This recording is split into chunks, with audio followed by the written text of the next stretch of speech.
क्रिमीचे कलरचा झाला असेल कदाचित, परंतु तो प्रकाशाचाच होता, तो पवित्रच होता, तो शुद्धच होता. तुमच्या आणि माझ्या पापाचं चालन करण्यासाठी तो त्याने तुमचे आणि माझे पाप त्याने घेतले आणि त्याने आमच्यासाठी जीवन दिलं. आज माझ्या प्रिय भावांनो, बहिणींनो, आई आणि वडिलांनो, आज असे याजकांची परमेश्वरला गरज आहे, अशी बिलीवर्स लोकांची परमेश्वरला गरज आहे, अशा मंडळीला अशा याजकाची गरज आहे. तो सत्य वचनाने, सुंदर जल स्नानाने, पवित्र वचनाच्या माध्यमातून तो स्वतःचाही वस्त्र शुद्ध राखील आणि मंडळीच्या कोकराचं देखील वस्त्र शुद्ध राखील. मंडळीसाठी समर्पित करणारे याजक वर्ग, पास्टर वर्ग, फादर वर्ग खूप कमी आहेत. आणि म्हणून मी विनंती करील की परमेश्वरचं वचन योहान 4:23 मध्ये सांगतंय की आत्मीय आणि निखरेपणाने उपासना करणारे उपासक परमेश्वर शोधित आहे. आणि त्या उपासकामध्ये पालक वर्ग, पास्टर वर्ग, याजक वर्ग, फादर वर्ग यांना प्रथम स्थान मिळालेलं आहे. यांनी पहिल्या प्रथम आत्मीय आणि निखरेपणाने सेवा करायला सुरुवात केली तर निश्चित अर्थाने आम्ही आमचं जीवन आमच्या मेंढरांसाठी, मंडळीसाठी, ग्रुपसाठी, एक संस्थेसाठी, तुमच्या काही असं मिनिस्ट्रीसाठी, ज्या काही तुम्ही ज्याच्यासाठी काही गोष्टी करतात, शुभवर्तमानाचं काम, त्या प्रत्येकासाठी समर्पण करणं खूप गरजेचं आहे. अनेक लोक फक्त घेण्यापुरती सेवा करत आहेत, खाण्यापुरती सेवा करत आहेत, प्रतिष्ठेपुरती सेवा करत आहेत आणि सर्व करून आपल्या डागाळलेले वस्त्र ते परमेश्वरासमोर घेऊन येत आहेत. आज त्यांची परमेश्वर जे अर्थी आम्हाला आतापर्यंत सुरक्षित आणि सेफ ठेवलेलं आहे, याचं कारण एकच आहे की आम्ही बदललं पाहिजे. आणि म्हणून आज आम्ही पुन्हा एक वार वस्त्र, आच्छादन, कापड, कटिवेष्टन भाग 8 मध्ये तुमचा प्रभू येशू ख्रिस्ताच्या नावामध्ये सर्व देवाचे अभिषिक्त सेवक, सेविका, विश्वासणारे भाऊ बहीण, आई वडील जे लाईव्ह आहेत, जे यानंतर येणार आहेत, त्या प्रत्येकाचं मी प्रभू येशू ख्रिस्ताच्या नावात पास्टर राजू अल्लाट अहमदनगर मधून हार्दिक स्वागत करतो. सर्वांना प्रेज द लॉर्ड, जय ख्रिस्त, सलाम. या समाला आपण पाहूया मत्ती शुभवर्तमान त्याचा 25वा अध्याय आणि 36व्या क्रमांकाचं वचन आम्ही कालच्या भागामध्ये पाहिलं होतं. त्याची थोडीशी उजळणी करूया. मी उघडा होतो तेव्हा मला वस्त्र दिले, आजारी होतो तेव्हा माझ्या भेटीला आला, बंदी शाळेत होतो तेव्हा तुम्ही माझ्याकडे आला. आज प्रिया हो, परमेश्वराचं वचन आम्हाला सांगत आहे, जर एखादा उघडा वागडा आहे, त्याला वस्त्र नाही, तर त्याला वस्त्र देण्याची जी जबाबदारी आहे प्रिया तुम्हाला आणि मला परमेश्वराने दिलेली आहे. कदाचित जगातल्या कपड्याविषयी मी सांगत नाही, पण तुम्ही आवाजून सांगाल की तुमच्याकडे जर असेल तर जगातले कपडे देखील द्या, कारण अनेक गरीब आणि गरजवंतू आणि उघडे वागण्याचे लोक आहेत. आता थंडीचा महिना कडक होत चाललेला आहे आणि तुमच्याकडे असणारा जो टाकाऊ असेल, जे डबल टिबल चौबल असतील, जे आता तुम्ही वापरत नसतील, हे पण वस्त्र दान करा. परंतु वचनाच्या माध्यमातून तुम्हाला मी सेवक या नात्याने मी सांगू इच्छितो की परमेश्वराच्या वचनाचे कपडे, पवित्र आत्म्याच्या सहभागीतेमध्ये चालणारं मार्गदर्शन, सत्य, सुवार्ता, सगळ्या प्रकारच्या गोष्टी मिळून कल्याणकारक आणि शुद्ध आणि पवित्र असे तागाचे वस्त्र, तलम वस्त्र, पवित्रीकरणाचे वस्त्र, आत्म्याचे वस्त्र, त्याचप्रमाणे तारणाचे वस्त्र, धर्म वस्त्र, आत्मिक वस्त्र, आध्यात्मिक वस्त्र, या सर्व गोष्टीचे वस्त्र देखील देण्यास विसरू नका. अनेक वेळेस आम्ही म्हणतो की जाऊ द्या, आम्हाला काय करायचंय, तो दुसऱ्या मिनिस्ट्रीचा आहे, तो दुसऱ्या संस्थेचा आहे, तो आपल्या कॅटेगरी मधला नाही, तो आपला ऐकून घेणार नाही. असू द्या प्रिय, मेंढर कुठली असू, परंतु मेंढपाळाचं कर्तव्य आहे की त्या मेंढराला सांभाळणं. दुसऱ्याचे मेंढरे आहेत म्हणून खड्ड्यात पडू देऊ नका, दुसऱ्याचे मेंढरे आहेत म्हणून उघडे वागडे पडू देऊ नका, दुसऱ्याचे मेंढरे आहेत म्हणून त्या खाचे ढकलून देऊ नका, दुसऱ्याचे मेंढरे आहेत म्हणून आपण शिकू नये असा जो संकल्पना अनेक याजक वर्ग, पालक वर्ग, लीडर्स वगैरे, बिलियर्स, भाऊ बहीण, आई वडील म्हणतात की आपल्याला काय करायचं आहे, तो चट त्याचे जसे वस्त्र त्याला डागाळायचे तसे डागळू पारता, जसं त्याला स्वच्छ पवित्र शुद्ध करायचे तसे करू पारता. आम्ही आपलं बघूया. होय, प्रभू येशूने जर स्वतःच जर पाहिलं असतं, परमेश्वर पित्याने जर त्याचं स्वतःच पाहिलं असतं, तर त्याचा एकुलता एक पुत्र आमच्या, तुमच्या आणि डागासाठी, पापासाठी किंवा आमचं नाश होऊ नये म्हणून आमच्यासाठी समर्पित केलाच नसता. आज आमचं जीवन देखील आहे समर्पित करण्याचं, त्याग करण्याचं, दया करण्याचं, प्रेम करण्याचं. ज्या काही गोष्टी आमच्या हातामध्ये आहेत, ज्या काही गोष्टी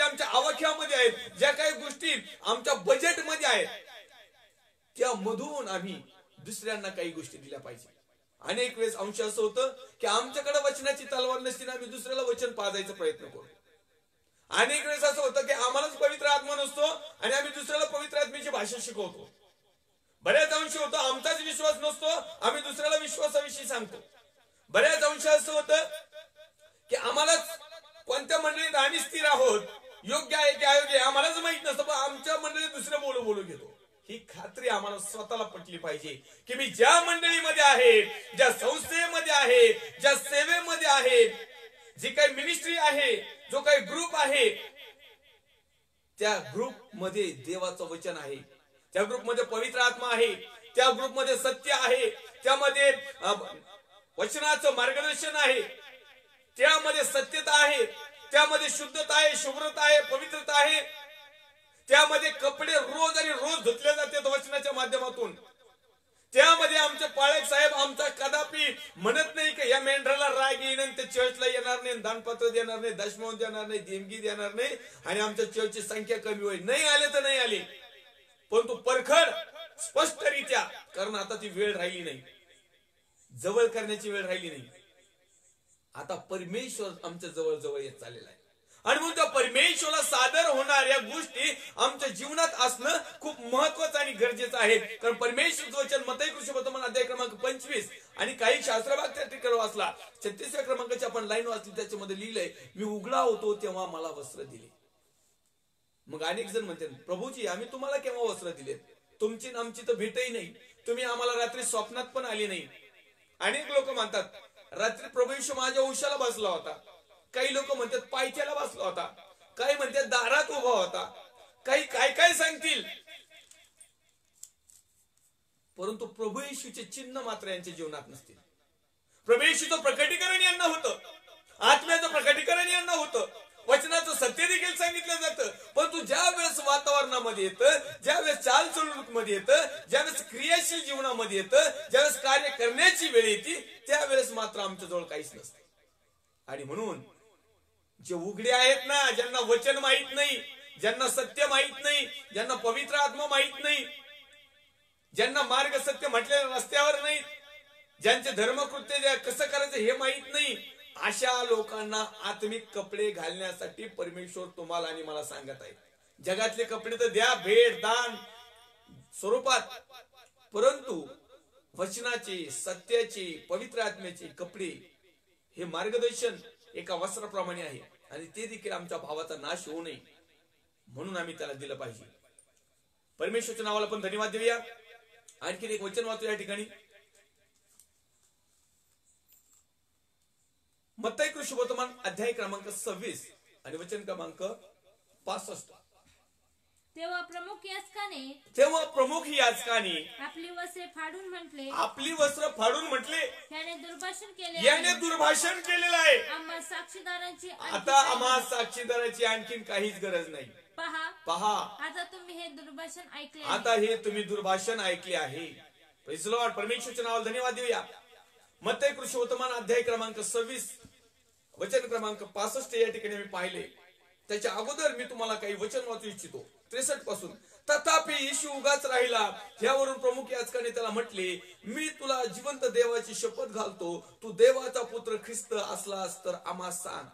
येशू त्याला म्हणाला, होय आपण म्हटले तसेच. आणखीन मी तुम्हाला सांगतो, यापुढे तुम्ही मनुष्याच्या पुत्राला सर्व समर्थाच्या उजवीकडे बसलेले व आकाशाच्या मेघावर होऊन येताना पाहाल.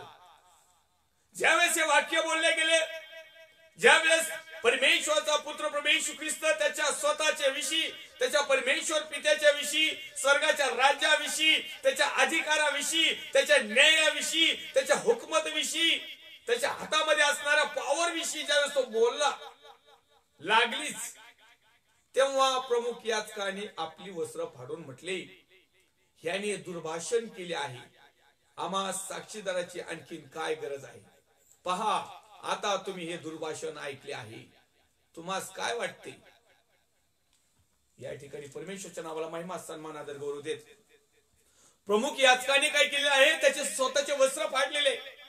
कारण जुन्या करारामध्ये असा नियम होता की एखाद्यावर आरोप जर सिद्ध झाला, एखाद्याला जर दोषी ठरवलं, एखाद्यावर तो पूर्णपणे तो एक दंडास पात्र जर ठरत असेल साक्षीदारा समेत, तर त्या टायमिंगला प्रमुख याजक जे होते ते स्वतःचे वस्त्र फाडायचे. आणि म्हणून तो मागच्या भागामध्ये आम्ही पाहिलंय की प्रभू येशू ख्रिस्त म्हणत आहे की तुमचे बाह्य वस्त्र फाडू नका, तर हृदय फाडा.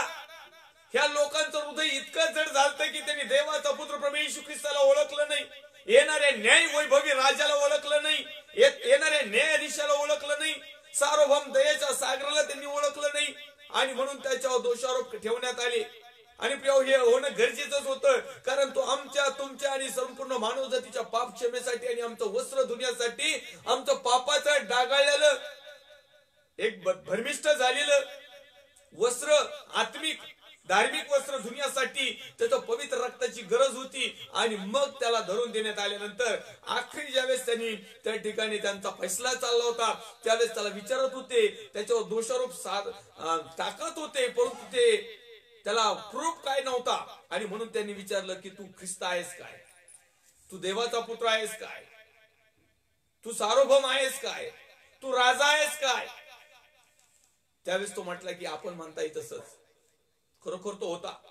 यावर तो थांबला नाही, तो म्हटलाय की मी राजसन पाहिलं, परमेश्वर पित्याचं ते सिंहासन पाहिलं आणि त्याच्या उजव्या हाताकडे बसण्याचा अधिकार मला. त्याचप्रमाणे या देवाचा पुत्र जो प्रभू येशू ख्रिस्त, याला तुम्ही मेघारूढ होऊन पुन्हा येताना पाहाल.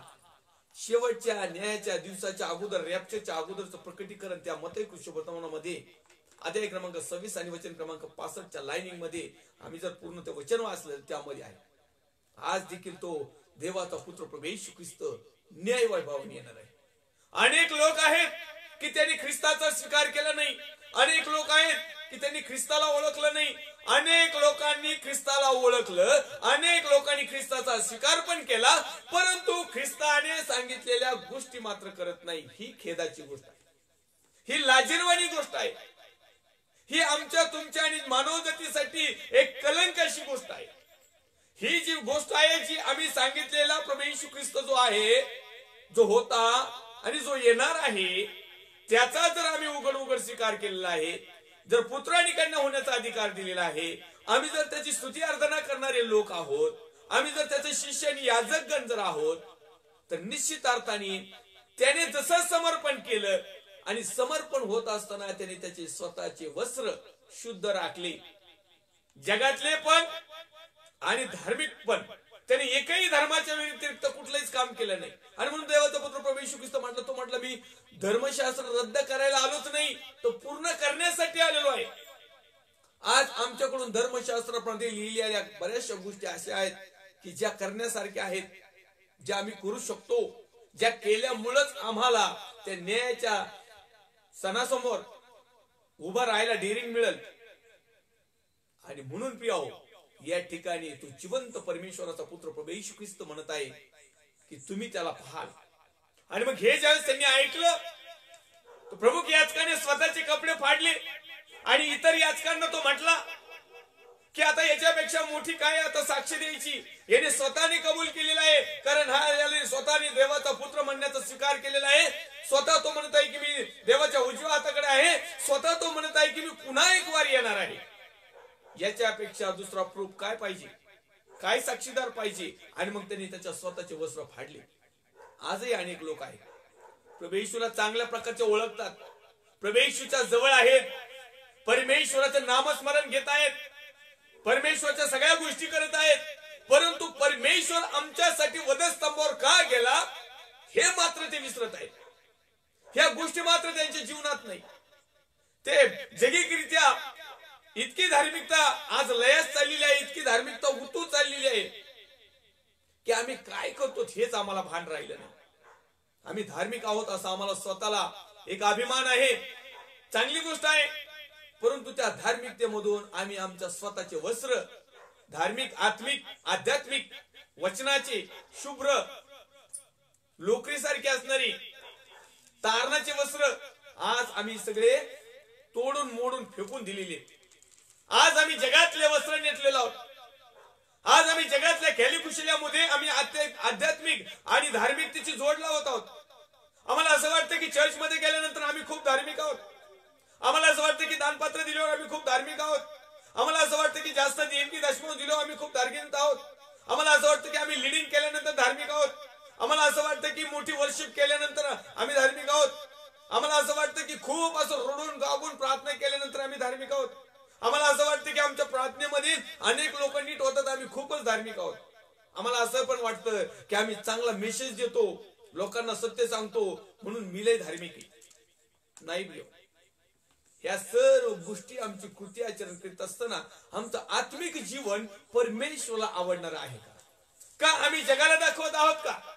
का आम्ही आमच्या मित्र मैत्रिणींना दाखवत आहोत का? आम्ही दुसऱ्या चर्चला एक तोडीला तोड द्यायची किंवा त्यांच्या एक विरोधाभास म्हणून त्यांना ओव्हरटेक करून पुढे जायची म्हणून आम्ही आमची आराधना बदलली का? आमची वचन सांगण्याची पद्धत बदलली का? आमचं चर्चचं डेकोरेशन बदललंय का?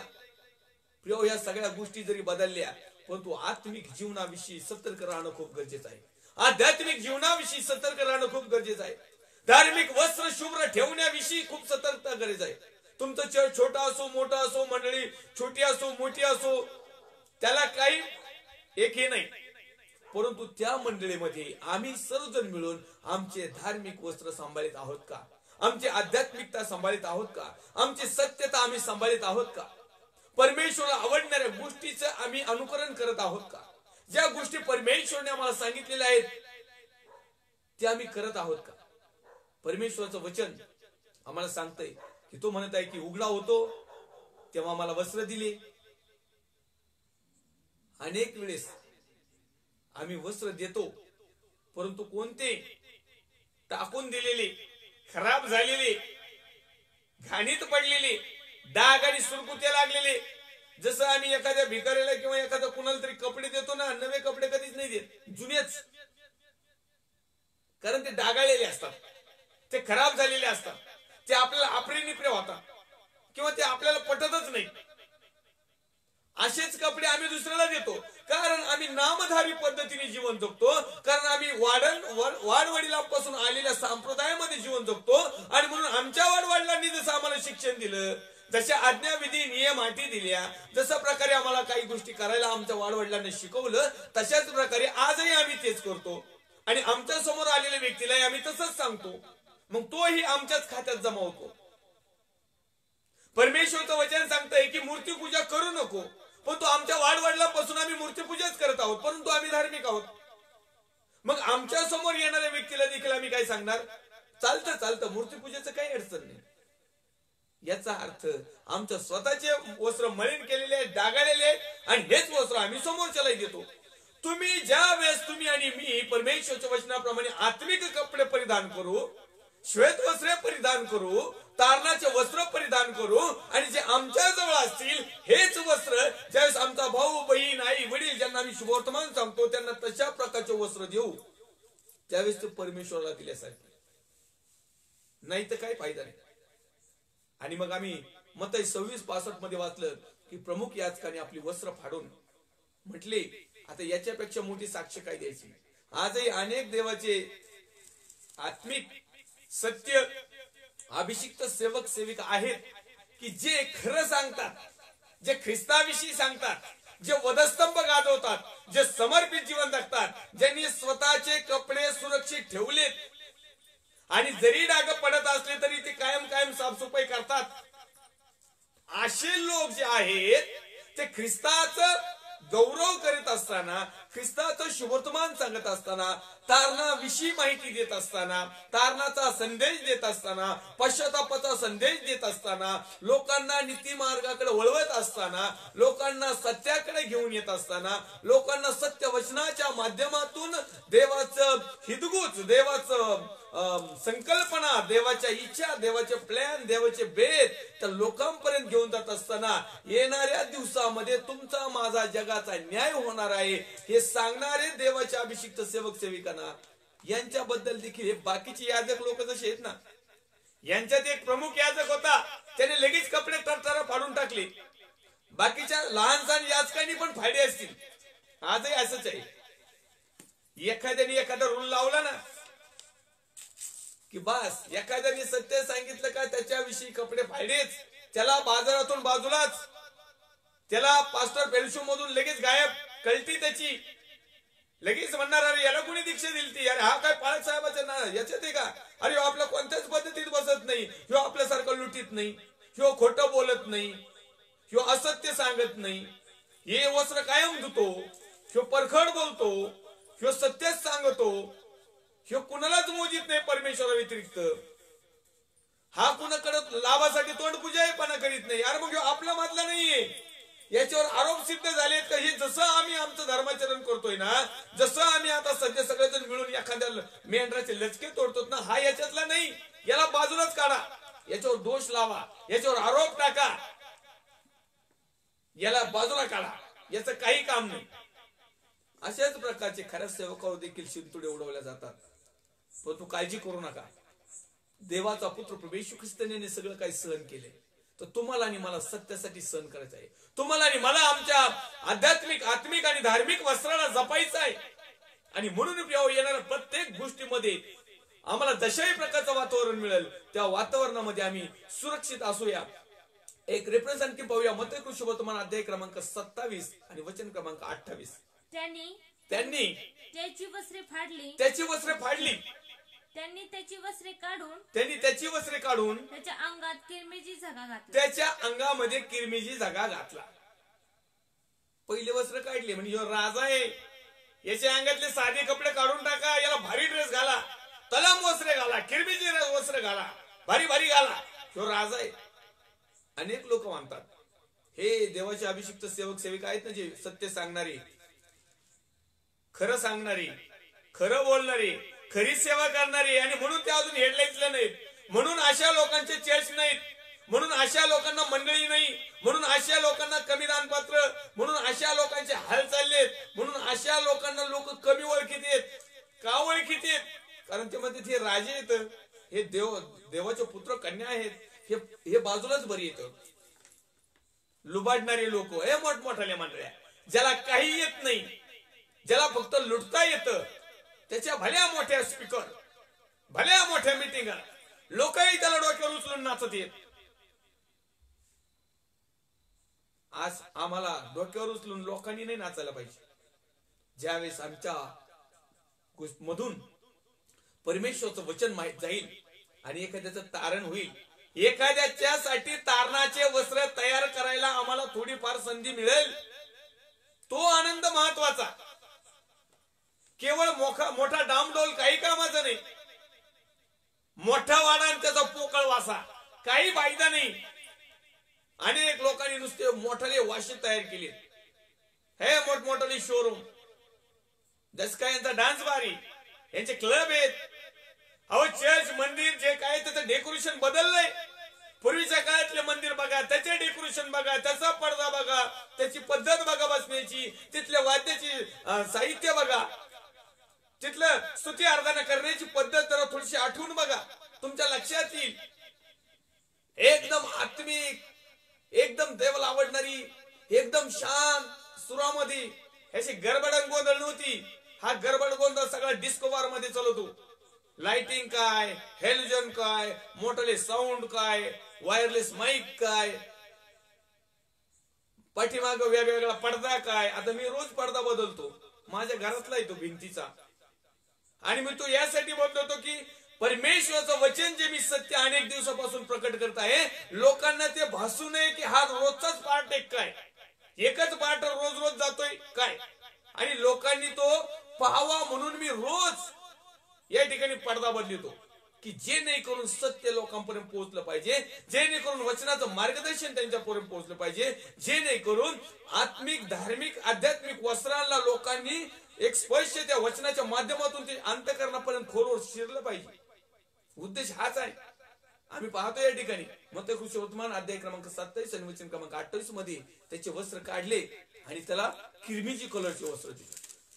आजही अनेक लोकांनी काय केलेलं आहे, खरे वस्त्र काढून टाकले आणि दुसरे वस्त्र सुशोभित, चमकणारे, शायनिंग देणारे, सुंदर, लांडे बुच्चे, कटकुट केलेले, थिगळ लावलेले, काही काही पोरं तो मोकार पेंटी फाडीत येत. अहो पोरं फाडीत पुरी फाडायला लागल्यात आता जीनच्या पेंटी. कोणत्या कोणत्या ठिकाणी फाडीत काहीच लिंकच लागत नाही. जगातल्या वस्त्राची किंमत नाही ठेवली आणि आत्मिक जगातल्याच वस्त्राची किंमत नाही ठेवली. जगातले वस्त्र अंग झाकण्यासाठी ठेवले.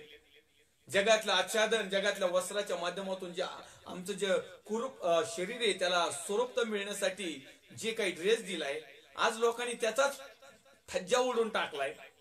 त्याच्यात 3, 13, 9, 12 वाजून टाकल्या. तर आध्यात्मिक कपड्याचा विषयच नाही येत, धार्मिक कपड्याचा विषयच येत नाही. यांच्याकडे धार्मिकता आणि कपडे आणि वस्त्र, तागाचे तलमन शुभ्र शुद्ध आणि तारणाचे वस्त्र याचा लवलेश देखील नाही. अहो हेच कपडे नीटनेटकं सांभाळता येणार तर ते आत्मिक कपडे केव्हा सांभाळतील? ह्याच कपड्याला तुम्ही फाडू राहिले, ह्याच कपड्याला तुम्ही कटकुट करू राहिले, ह्याच कपड्याचा पार डांगणवाडा करून टाकला. ह्याच कपड्यामुळे व्यभिचार वाढले, ह्याच कपड्यामुळे एकमेकावरचे द्वेष आरोप वाढले, ह्याच कपड्यामुळं गरिबी हरवीत लोक आले, ह्याच कपड्यामुळं खायला रोटी नाही पण लय मोठमोठाले कपडे. आत्मिक कपड्याकडे तसं नाही करत, आध्यात्मिक कपड्याकडे तसं करत नाही. धार्मिक धर्मकृत्याचे कपडे जे आहेत ते नाही घालीत, जगातले खाली खुशालीचे. या ठिकाणी प्रभू येशू ख्रिस्ताचे वस्त्र उतरण्यात आले आणि त्याला दुसरे घातले. आजही लोकांनी काय केले, वस्त्र आपले उतरून टाकले. ते पानाचे वस्त्र पहिले आदामाला दिले ते उतरून टाकले. उंटाचे आपलं त्याला एक कपडे घातले, चर्म वस्त्र, त्याला काय केलं, चर्म वस्त्र घातले. लोकांनी ते पण उतरून टाकले. आता त्यांनी दुसरे घातले. अशाच प्रकारे चर्म वस्त्र घातलेले एक उदाहरण आम्हाला पाहायला मिळतंय की मत्तई कृष्णवर्तमान अध्याय क्रमांक 3 आणि वचन क्रमांक 4 मध्ये पाहूया. छोटस उदाहरण पाहूया. मत्तई कृष्णवर्तमान अध्याय क्रमांक 3 वचन क्रमांक 4 मध्ये अशाच प्रकारे एक वस्त्र आहे. ते चर्म वस्त्राच्या प्रकारामध्ये मोडतात. पाहूया. योहानाचे वस्त्र उंटाच्या केसाचे होते. उंटाच्या केसाचे होते. त्याच्या कमरेस कातड्याचा कमरबंद होता. आणि त्याचा आहार टोळ व रानमध होता. काही गलिच्छ खात नव्हता, कोणतेही कपडे घालीत नव्हता. तर त्याची वस्त्र जे होते ते उंटाची वस्त्र, उंटाच्या केसाचे वस्त्र म्हणजे उंटाच्या कातड्याचे, कमरेला कमरबंद. जसे की आदाम हवाला पहिलं पाला पाचोळा त्यांनी बांधला होता ना, चर्मवस्त्री, अंजिराचे पानं शिवले एक एक पंतरवळ्या शिवित तसे. त्याच्यानंतर ते गेले प्रभेशून त्यांना एक कातड्याचे चर्मवस्त्र दिले. त्याच्यासाठी समर्पण झालं, त्याच्यासाठी अर्पण झालं, त्याच्यासाठी रक्तपात करावा लागला. हे योहानाच्या वेळेस देखील अनेक लोक चांगले कपडे घालीत होते. मग योहान काही तो वरून सेपरेट, जरी पवित्र आत्म्याच्या गर्भाने तो आला होता, परंतु जगिक मनुष्य होता. आणि तिथं सगळे लोक त्या टायमिंगच्या पद्धतीमध्ये अनेक जुगे घालीत होते, झुबे घालीत होते, वस्त्र घालीत होते. हा एकटाच योहान उंटाचे वस्त्र, आणि तो पण रानावनात होता. आज आम्ही फक्त शो पीस, याच काचे कपडे बघा तुम्ही, पास्टर साहेबाचे, पाळक साहेबाचे, लीडर्स, शेल लीडर्स, पुढं पुलपीट वर येणार यांचे कपडे फक्त बघा तुम्ही. बाकीचं काहीच बघू नका. त्याच्यावरून अंदाज लागेल की यांची धार्मिकता किती वाढलेली, त्याच्यावरून अंदाज लागेल की यांच्याकडे तारणाचे वस्त्र किती यांचे चमकत आहेत, किती सुशोभित आहेत. कारण मनुष्याची पारख त्याच्या कपड्यावर देखील होती.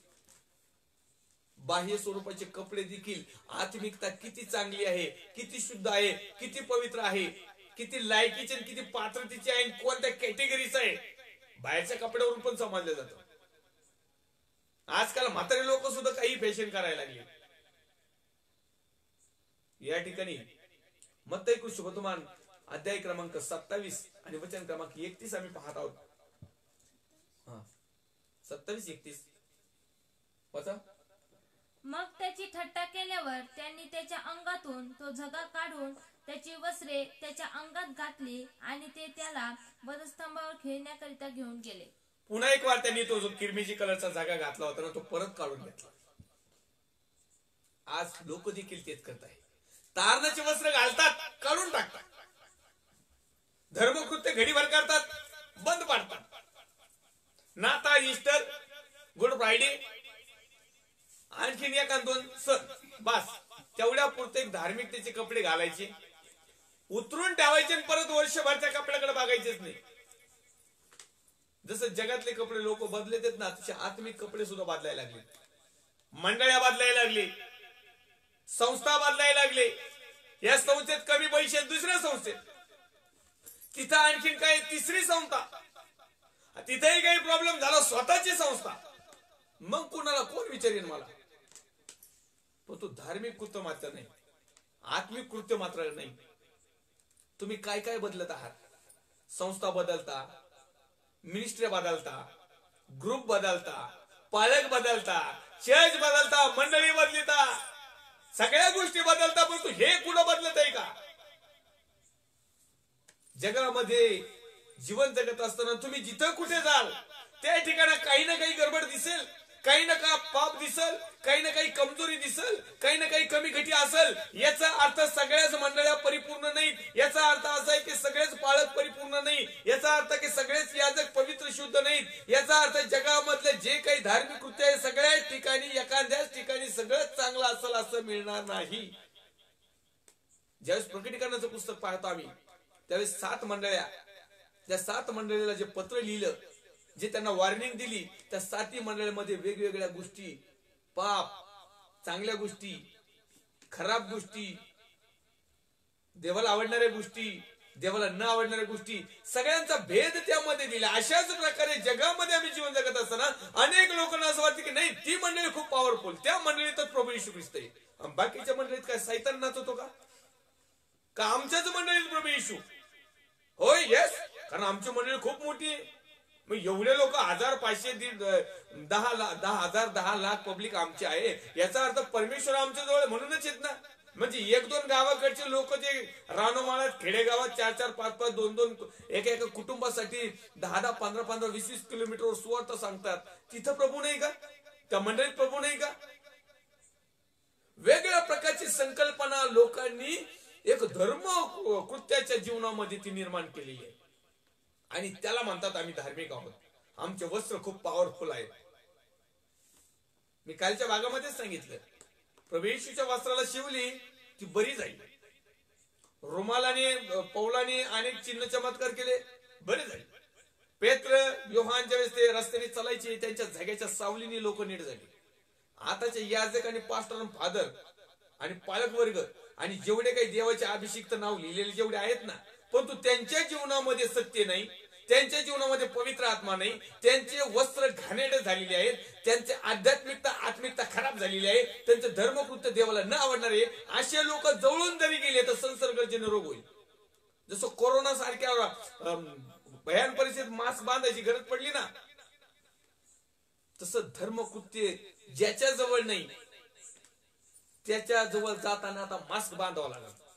आणि ते मास्क दुसरं तिसरं नाही, आमच्या स्वतःच्या तारणाचं, आमच्या स्वतःच्या सत्य, ते मास्क आमच्या जवळ हवं पाहिजे. आम्ही सत्यामध्ये आहोत, हे आमचं मास्क.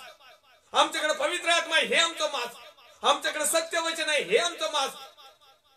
आम्ही त्या वचनाप्रमाणे आचरण करतो, हे आमचं मास्क. वेळोवेळी आम्ही आमच्या अपराध पाप जे घडलेले आहे त्याची क्षमा मागतो, हे आमचं मास्क. हे बांधायचं आता. हे न बांधता जर दुसऱ्याकडे गेलं नाही तर ढवळे शेजारी पवळा बांधला वाण नाही पण गुण आला. बस ही गरज आहे काळाची. आज जर ह्या पद्धतीने आम्ही आमचं जीवन धुतलं नाही, साफसुत्र केलं नाही, स्वच्छ केलं नाही, तर निश्चित अर्थाने येणाऱ्या दिवसामध्ये हे खूप महागात पडेल. हा सौदा, ही केवळ नामधारी धार्मिकता आम्हाला खूप महागात पडेल. थोडी तिडकी नाही, डायरेक्ट अधोलोकामध्ये घेऊन जाईल, नरक राज्यामध्ये घेऊन जाईल. तिथं रडणं आणि दात खाणं आणि त्या अग्नीच्या जिभा आम्हाला त्या ठिकाणी पोळवल्यात घेऊन जाईल.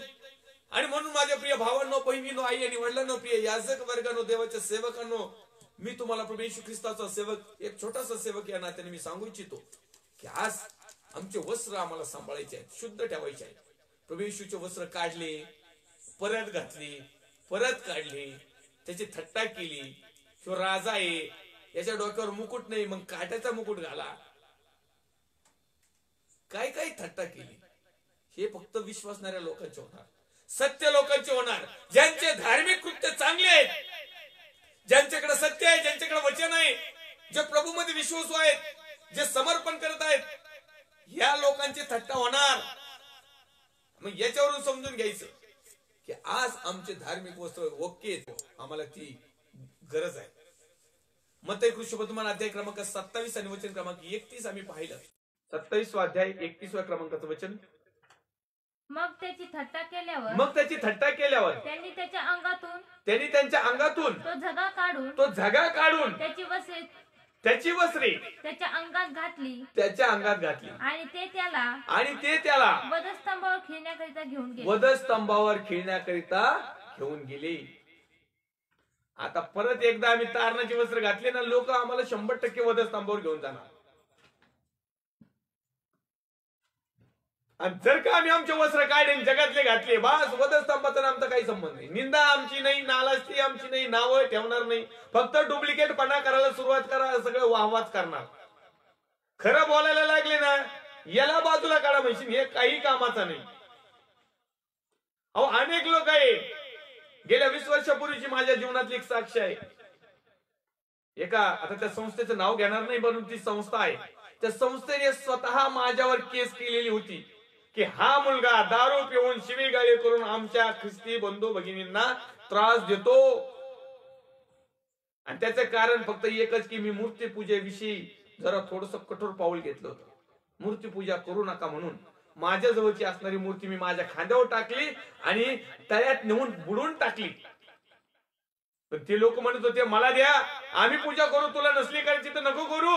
मी म्हटलं नाही, ज्या परमेश्वरच्या वचनाच्या माध्यमातून मला समजलंय की परमेश्वरच्या सगळ्यात जास्त पहिल्याच आज्ञा 10 कमांड्स मध्ये पहिलीच आज्ञा एकाच देवाला भज म्हणून मूर्तीपूजा करू नकोस.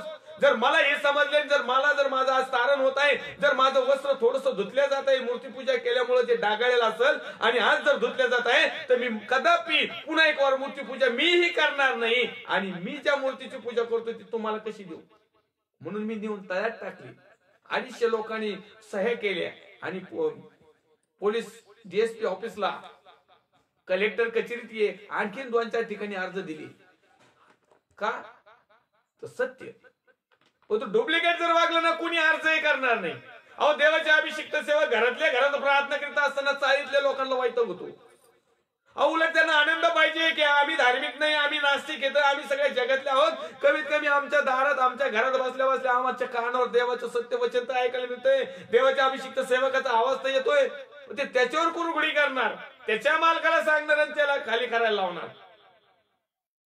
ही गोष्ट कुणाची होत नाही. ही गोष्ट कुणावर होती? ज्याचे वस्त्र स्वच्छ आहेत, ज्याची धार्मिकता क्लिअर आहे, जो वचनाप्रमाणे आचरण करतो, ज्याच्याकडे सत्य आहे, सत्याचा स्तंभ असणारी जिवंत मंडळी. त्या म्हणजे देवाचं घर पहिलं तिमोथी 3:12-15 मध्ये जर पाहिलं, सत्याचा स्तंभ असणारी जिवंत देवाची मंडळी. यात कसं राहिलं पाहिजे याविषयीचं शिक्षण ज्याच्याकडे आहे ना, त्याचीच निंदा होती. त्याच्याच वस्त्रावर डाग पडतेत, त्याच्याच वस्त्रावर गाळ फेकीत, त्याच्याच वस्त्रावर काय काय काय फेकायचं ते फेकीत. परंतु ते नुसतं फेकल्याने आमचे वस्त्र खराब होणार नाही. बाहेरचे कपडे तुम्ही खराब करताल, परंतु आत्मिक कपडे खराब करण्याचं काम दुसऱ्याच्या हातात नाही, आमच्या स्वतःच्या हातात आहे. आम्ही ज्यावेळेस आमचं स्वतःचं जीवन, आत्मिक जीवन, धार्मिक जीवन, आध्यात्मिक जीवन, धर्मशास्त्राप्रमाणे असणारं जीवन, सत्याचं जीवन, प्रकाशमय जीवन, तारणाचं जीवन आम्ही स्वतःच ते खराब करू शकतो. ते आमच्या हातात आहे. आणि म्हणून परमेश्वराचं वचन आम्हाला सांगतं की संदेष्टाचे आत्मे संदेष्टाच्या स्वाधीन, स्वतःच्या हातात, स्वतःच्या अधीन आहेत.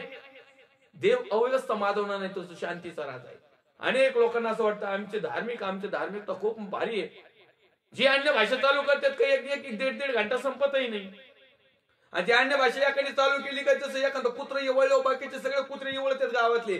कुत्र्याला माहित नसतं हे कमून एवळते, बाकी अख्या गावभर कुत्रे नुसतं बोंबले. तर असे काही काही मंडळी आहेत नुसतं एकाने सुरू केली ना, ह्यात 1-1.5 घंटा झंझटच नाही. पागल बनत माणूस कधी कधी तिथे गेलो. हे धर्मकृत्य नाहीत, ही धार्मिकता नाही, ही आत्मिकता नाही, ही सत्यता नाही. हे वस्त्र खराब करण्याचे काम येत.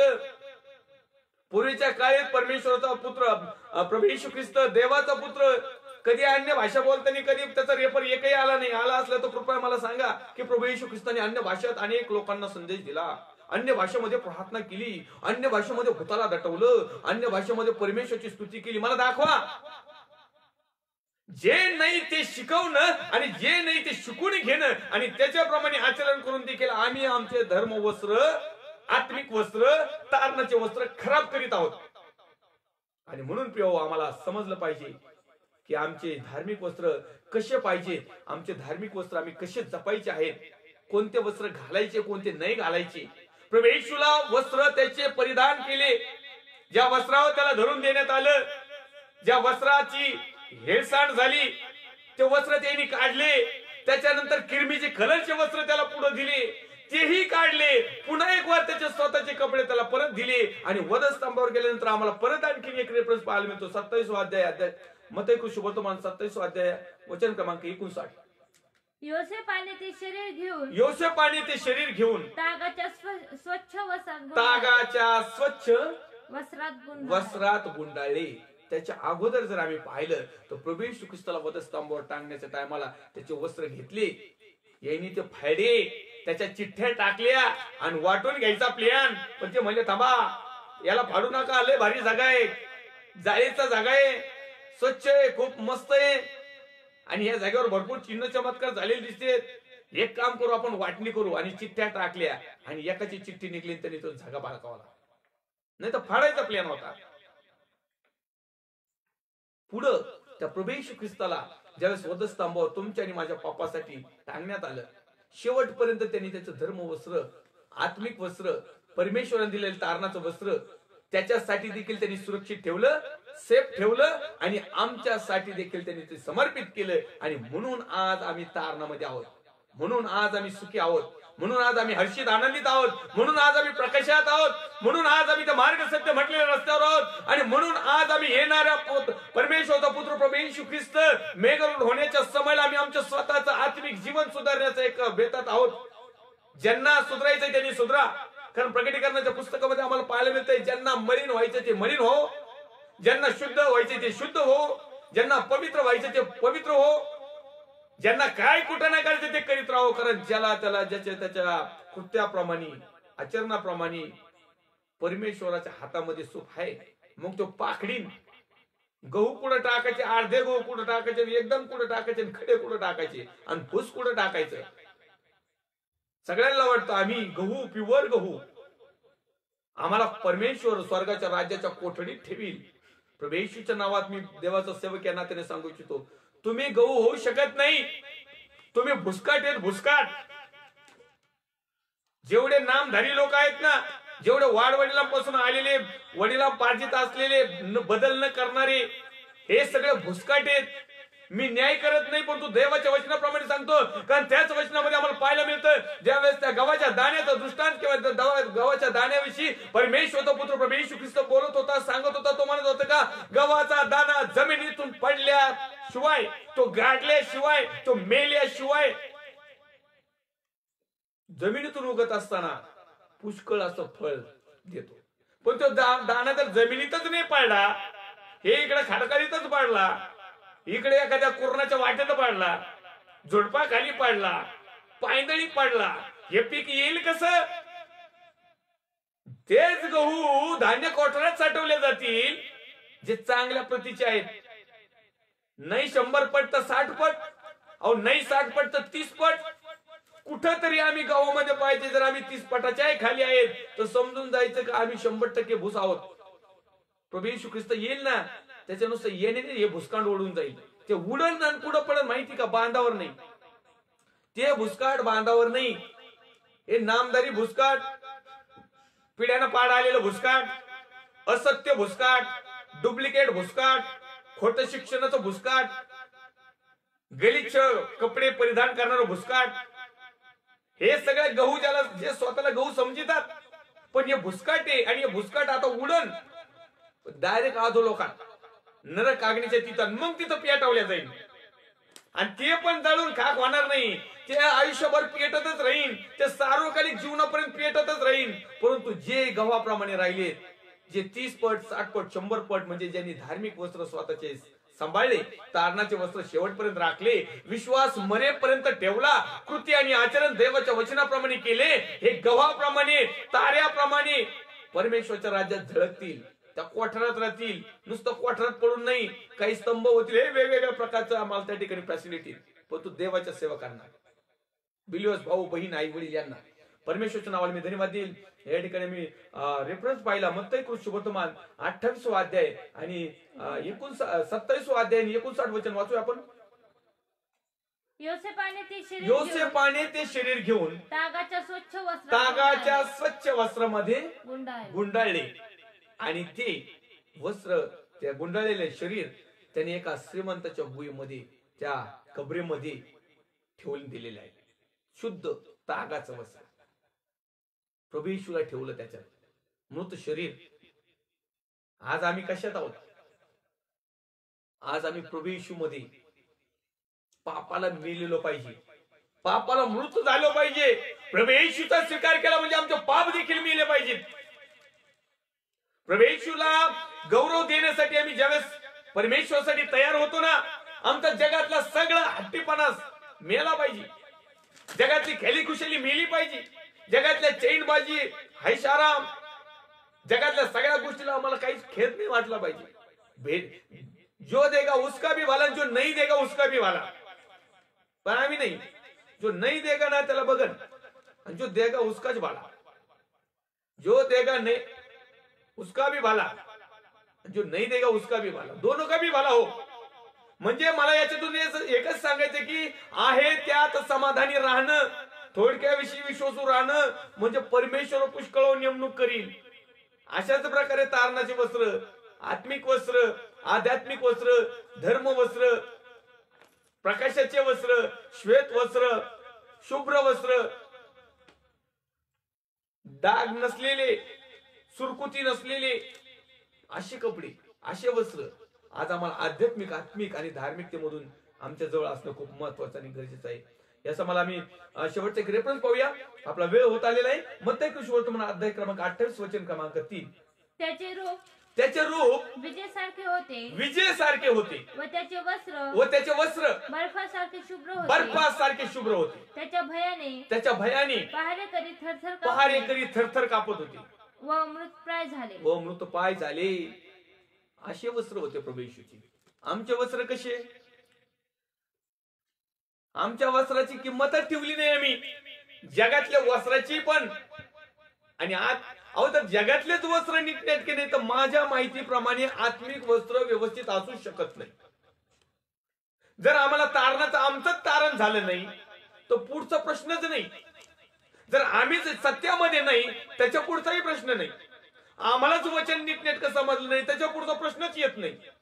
पहिल्या प्रथम आम्हाला काय समजले, आम्ही कोण आहोत, आम्हाला कशासाठी देवाने या ठिकाणी ठेवले, परमेश्वरने आम्हाला का निवडलंय, परमेश्वरने आम्हाला कोणते वस्त्र ठेवलेत. जगिकरित्या तुम्ही कोणतेही कपडे घाला त्याच्याशी आमचा काही संबंध, वाद नाही. परंतु आध्यात्मिक, आत्मिक आणि धार्मिक कपडे, जे श्वेत वस्त्र पाहिजेत, जे शुभ्र वस्त्र पाहिजेत, जे चांगले वस्त्र पाहिजेत, जे तारणाचे वस्त्र पाहिजेत, जे वचनाचे वस्त्र पाहिजेत, जे सत्याचे वस्त्र पाहिजेत, जे प्रकाशाचे वस्त्र पाहिजेत, जे चांगुलपणाचे वस्त्र पाहिजेत, जे दया, कृपा, ममता, चांगुलपणाचे वस्त्र पाहिजे, ह्या सगळ्या प्रकारात तुम्ही वस्त्राची जोड द्या ना. ह्या 9 फळालाही वस्त्राची जोड द्या ना. हे तुमच्या जीवनासाठी आत्मिकरित्या वाढवण्यासाठी समर्थ आहेत. आणि म्हणून ज्यांना पवित्र आत्मा मिळाला त्यांना 9 कृपादानाचे ते 9 फळ देखील त्या ठिकाणी आहेत. पण आताच्या सध्याचे कृपादानवाल्याचे काही खरं नाही. या काही फळाचा पत्त्या नाही, यांच्यात फळ दुसरेले सापडतील. आणखीन तिथं जवळजवळ 9च्या ऐवजी जवळजवळ 20-21 फळ येतात तिथं. हे भरपूर सापडत येत. लय येडं पीक यांना. ज्यांना आत्मिक नाही ना त्यांना लय येडं पीक. ज्यांना पवित्र आत्मा मिळाला त्यांना 9 फळातले मुश्किलने काही फळ येतात. ते पण लय परिश्रम करावा लागत येत, लय झटावा लागत आहे. आणि त्याच्यातही एखादं हेड्याक झालं की एखाद 2 फळ पटक्यात गोळू पडत येत. इंद्रिय दमन पहिलं गायब होतं आणि लिंता नम्रता पण पटापट जाते. ते सौम्यताही गळून पडत. परंतु दुसरे जे फळ आहेत ना, ज्यांना पवित्र आत्मा नाही, हे भलते मारण्याचे फळच फळ. अहो ज्या फळांच्या नावाने ते फळ पण तयार होतात, ऑटोमॅटिक कळ्या येतात लोकांना. बाळक वर्गाला सुद्धा कळ्या येतात, फुलं येतात, रात्रीच्या रात्रीच फुगत येत. दानपात्राने दिलं का आलंच एक फळ. त्या कोकराकडे जायचंच नाही, त्या कोकराचं सत्यानाश का व्हायना. अशा प्रकारचे लोक वस्त्र स्वतःचे आत्मिक, आध्यात्मिक आणि सगळ्या प्रकारचे वस्त्र खराब करीत आहेत.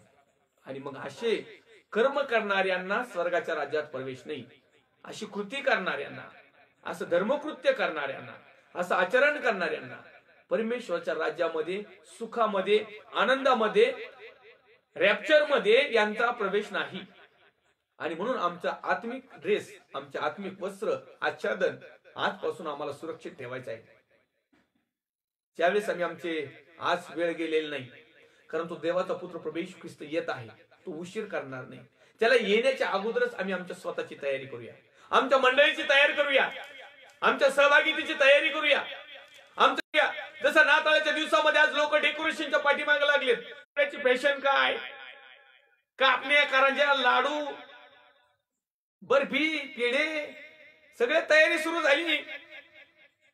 काही लोक तर 1 डिसेंबर पासूनच चालू झाले, वाट बघत आहेत 24ची रात्र कधी येईल आणि कवा मी त्या डीजेवर नाचन, कवा माझे वस्त्र ते नवीन घेतलेले सुद्धा मी खराब करीन आणि 25ला नवीन घालीन. 24ला एक ड्रेस रात्रीचा नाचायला, 25ला एक ड्रेस, 31ला एक ड्रेस, पण तो आत्मिक ड्रेसचं काही खरं नाही. मग 24ला खराब करणार आध्यात्मिक जीवन, रात्रीची जर कमी पडलेलं असलं तर सकाळच्या पारिचर्यला आल्यावर परत तिथेही खराब करणार, तिथून उरलं सुरलेलं 31 डिसेंबरला खराब करणार आणि मग वर्षभर आम्ही खराबच राहणार. हे आमचं धार्मिक जीवन. याला बदला आता. ही काळाची गरज आहे. कदाचित मेसेज किंवा वचन किंवा जे बोल आहेत कदाचित ते ताडण देणारे असतील, परंतु परमेश्वरासाठी तुम्हाला आणि मला आध्यात्मिक जीवनामध्ये उंच करणारे असतील, आत्मिक जीवन आमचं स्वच्छ, पवित्र, शुद्ध बनवणारे असतील, आमचं तारणाचं वस्त्र सुरक्षित ठेवणार असेल आणि परमेश्वराच्या राज्यामध्ये जाण्यासाठी ते सक्षम असेल. देवाचं वचन. आणि म्हणून देवाच्या वचनाच्या माध्यमातून आज पुन्हा एक वार आम्ही आमच्या स्वतःची काळजी घेऊया, स्वतःची खबरदारी घेऊया.